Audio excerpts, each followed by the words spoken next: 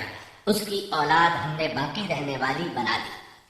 ایک دوسرے مقام پر اللہ تعالیٰ دیگر امم اور رسولوں کے متعلق کلام کرتے ہوئے فرماتے ہیں، اے ان لوگوں کی اولاد جنہیں ہم نے نوح کے ساتھ چڑھا لیا تھا، وہ ہمارا بڑا ہی شکر گزار بندہ تھا۔ نوح علیہ السلام کے 3 بیٹے تھے، سام، حام اور یافس۔ سام کی نسل زیادہ تر سفید رنگت کی تھی اور بہت کم لوگ ان میں سیاہ فام تھے، البتہ کچھ ان میں گندمی تھے۔ حام کی اولاد کی اکثریت سیاہ فام تھی، ان میں بہت کم لوگ سفید رنگ کے تھے، اور یافس کی اولاد سرخی مائل رنگ کی تھی۔ عرب اور بنو اسرائیل سام کی اولاد ہیں، تمام حبش حام کی اولاد ہیں، ترک اور مشرق ایشیا کے لوگ یافس کی اولاد ہیں۔ طوفان کے بعد نوح علیہ السلام اللہ کے بندوں میں 350 سال تک زندہ رہے اور وہ اللہ کے قول عبدن شکورن کے مصداق تھے۔ پھر نوح علیہ السلام فوت ہو گئے۔ راجح ترین روایات کے مطابق آپ مکہ میں دفن ہوئے۔ ایک دوسری روایت کے مطابق آپ لبنان میں دفن ہوئے۔